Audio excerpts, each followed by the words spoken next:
Христос воскресе! Друзья, как вы видите, немного приостановилось наше дело по созданию субтитров, профессиональных субтитров на английском языке, просто потому что я пытаюсь саккумулировать какую-то сумму, которая хватит на 2-3 выпуска, чтобы вот не играться в эти вот половины и какие-то там части отдач денег за проделанную работу тем людям, которые помогают в ее исполнении. Потому есть поступление, я искренне благодарен за каждое пожертвование. Я понимаю, насколько трудно сейчас для каждого из нас просто отрывать это от наших близких, от наших семей. Но, в общем-то, если вы считаете, что это важно, присоединяйтесь, пожалуйста, к сбору в комментариях. И я надеюсь, очень-очень скоро мы продолжим наше доброе дело. К сожалению, поступают новости о новых захватах, о новых преступлениях против Украинской Православной Церкви. И я думаю, что вы разделяете со мной мнение о том, что об этом важно рассказывать. Рассказывать всем, кто сопереживает Украинской Православной Церкви, неважно в какой стране он находится. А сегодня поговорим об одной выставке, которая проходит в трапезном храме Киево-Печерской лавры. Как вы знаете, там были многочисленные, огромные, многолюдные службы. Туда приходили тысячи православных. Ну а сейчас это место пусто, потому что решил заповедник, что вот там не должно быть православной церкви, там можно это все использовать для других целей. Мы знаем, что Успенский собор заняла религиозная организация ПЦУ, уже подписала договор на постоянные богослужения по воскресеньям, но и там, в общем-то, что ожидаемо, совершенно немноголюдно. А трапезный вовсе стоит пустой, но вот решили там провести такую вот выставку. Ворог стріляє у Бога. Московити нищать не лише людей та міста, а ще й показують своє награне православ'я, цілять у храми та історію. Українці ж навіть на згарищах віднаходять свої реліквії. Как известно, во время боевых действий страдает огромное количество и культовых сооружений, православных храмов. Больше всего пострадал именно храм Украинской Православной Церкви. Тут очень-очень не любят об этом говорить, умалчивают, в частности на Пятом канале. Но нас интересует вот сама выставка.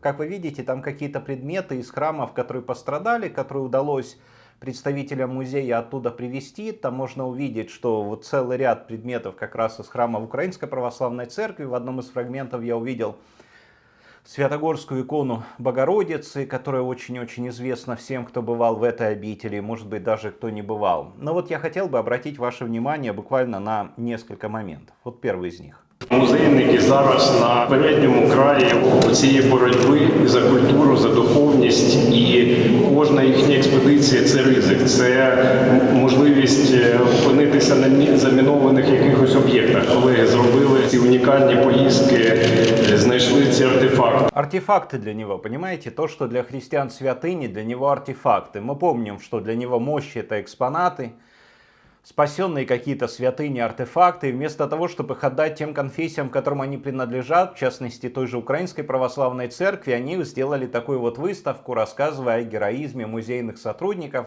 которые едут в какие-то места, спасают. Но, в общем-то, вместо того, чтобы заниматься религиозной деятельностью, пытаются сделать такую псевдонаучную и, в общем-то, очень-очень такая показательная выставка. Как вы понимаете, состав гостей на этой выставке был вполне ожидаем. Українські святині руйнують не вперше. За останнє століття їх нищив нацистський режим, потім радянщина і комуністи, зауважують музейники. Але певні, усі злочини будуть зафіксовані, а історія збережена. И было бы хорошо, чтобы не только военные преступники отвечали за свое преступление, за свои преступления, но чтобы также и религиозные рейдеры ответили за все, что они делают. Ведь часто храмы разрушают даже не снаряды, не пушки, не бомбы, а разрушают люди с ломами, с кирками, с болгарками, которые приходят и спиливают замки, которые изгоняют оттуда священников, которые выгоняют православных христиан, которые для них кажутся недостаточно патриотичными. И это не меньшее преступление, и за это тоже должен быть ответ. Но о чем же еще хотел нам рассказать Пятый канал, и что мы увидели? Митрополит Православної Церкви України Епіфаній зауважив на символізмі місця, де діятиме виставка. Бо ж храми Києво-Печерської лаври та низку інших у Києві також нищили. Але українське, а отже світле і правдиве, відновиться і переможе. Причем сейчас мы видим, что тоже ПЦУ прикладывает руку к тому, чтобы уничтожать то, что есть в Киево-Печерской лавре. И как вы понимаете, как раз Сергей Думенко один из тех, кто ничего не сделал для возрождения Киево-Печерской лавры. И, в общем-то, он больше забирает и занимает чужое, чем делает что-то свое. Но зато послушайте, какой пафос, какой опломб. Ми поруч знаходимося із величним храмом Успіння Пресвятої Богородиці Києво-Печерської лаври. Засвідчує, що ми в силі відновити те, що було зруйновано. Свого часу були зруйновані практично основні святині міста Києва. Це і Успенський собор, і Михайлівський Золотоверхий. Тобто вони постали в новій красі. Да вы не в состоянии построить свои храмы, вам приходится отжимать храмы у другой религиозной конфессии. О каком восстановлении вы говорите? Кто это будет делать, если вы пальцем о палец до этого не ударили? Да тоже Михайловский Златоверхий воссоздавала другая структура, это структура Михаила Денисенко, которая Думенко, потом он стал частью ее, да, и в которой он вырос, в общем-то, из которой он вышел, став главой организации ПЦУ. Ну и Киево-Печерская лавра, как вы понимаете, что он не приложил никаких усилий, ничего. Да даже сейчас мы видели, что несмотря на почерневшие купола, на почерневшие кресты, та же религиозная организация ПЦУ ничего не делает, чтобы как-то вот эти вот храмы украсить и что-то туда принести. Наоборот, оттуда все выносят, и, в общем-то, идет такое вот расхитительство и духовное, и физическое. Ну а что-то туда внести, что-то сделать, какой-то добрый вклад, ничего этого нет. И я не удивлюсь, если даже в том договоре не описана ни оплата коммунальных услуг, ничего другого, а просто-напросто отдали, пользуйтесь, но оплатить пусть платят налогоплательщики Украины, пусть люди платят за то, что там Сергей Думенко будет раздувать щеки и рассказывать о каких-то своих мечтах и разные небылицы. И как вы понимаете, эта выставка не на один день. Вот послушайте такой вот фрагмент, который легко пропустить, он был в самом конце сюжета, но он очень важен. Виставку «Але будуть відроджені у славі і силі» відвідати можна упродовж року. В течение года, следовательно, все это место будет отдано под выставку. Это часть трапезного храма, но там, где стояло огромное количество прихожан. Я помню, я был на одной из последних служб Украинской Православной Церкви в трапезном храме. Я стоял как раз и в той части храма, вот где сейчас выставка. И я помню то чувство единения, когда вы действительно казалось, что мы вот одними устами исповедуем и радуемся, и славим Бога. И действительно составляем одну большую семью Христову. А теперь это место пусто, теперь там выставки.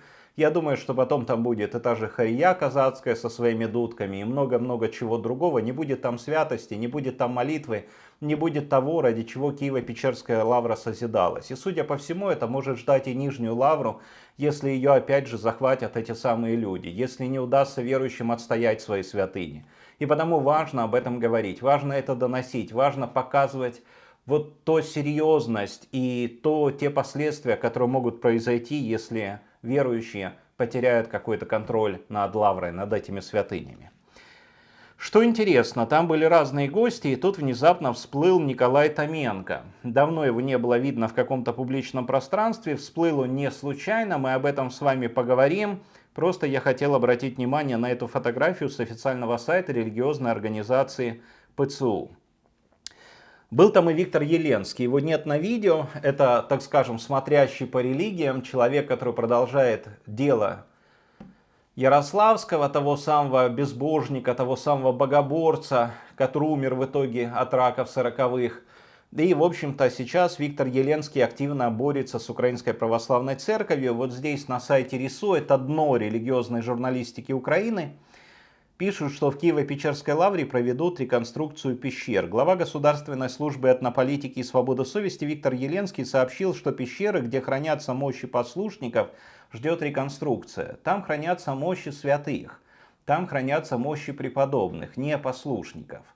Но, в общем-то, похоже, что для РИСУ, для Еленского оно все одинаково. Им главное вот провести там какие-то работы, чтобы там не было верных Украинской Православной Церкви. По его словам, завершение работ комиссии Минкульта, которая проверяет имущество Киево-Печерской лавры, недостаточно для того, чтобы там возобновилась монашеская жизнь тех, кто отказался от УПЦ МП. То есть давным-давно принято решение, давным-давно они решили не пускать туда, кто не отказался от своей церкви, от Украинской Православной Церкви. Опять вот игра этими понятиями и названиями, но мы понимаем, вот к чему это все ведет. Что не просто так они хотят закрыть пещеру. И не просто так они хотят получить доступ к святым. Хотя тот же Максим Остапенко говорит, они понятия не имеют, что с этим делать. Они понятия не имеют, как обслуживать пещеру. У них нет ни денег, ни специалистов, ничего. но в то же время они пытаются всячески вытеснить Украинскую православную церковь. Знаете, есть такое хорошее выражение: да хоть святых выноси. Вот похоже, вот до такого состояния они хотят довести Киево-Печерскую лавру. Обследует комиссия Минкульта корпус за корпусом. Мы помним, как на лаврских храмах висели объявления. Это все говорит Еленский. Здесь за раскольников и униатов не молятся. Сейчас этого, слава богу, нет. Осталось, что специалисты дообследовали, приняли в государственную собственность. А потом, после определенной реконструкции, потому что там есть необходимость реконструкции, например, пещер, будет решено, каким образом будет продолжаться монашеская жизнь, рассказал он в комментарии Великому Киеву. Великий Киев, Большой Киев, одно из интернет-СМИ. И, в общем-то, мы видим с вами, что тут Еленский хочет решать, как и в какой форме будет продолжаться монашеская жизнь, хотя она там не прекращалась. И мы видели, что ровно один перебежчик из УПЦ в ПЦУ, тот самый Авраамий, который, в общем-то, много о себе мнит, но на деле не стоит ничего. То есть, что мы видим с вами? Мы видим попытку переформатировать лавру. Мы видим, что не могут там проводить богослужебную жизнь, но занимаются какими-то выставками, достаточно странными на первый взгляд, да в общем-то и не на первый тоже. И хотят снова же добраться до мощей, не дают они им покоя, и хотят закрыть доступ к мощам верующим Украинской Православной Церкви. Об этом стоит молчать? Нет, я уверен, об этом стоит говорить как можно громче и как можно большему количеству людей. Поделитесь, пожалуйста, ссылками на канал со всеми, с кем только можете, подписывайтесь на канал Денис у микрофона. И до скорой встречи.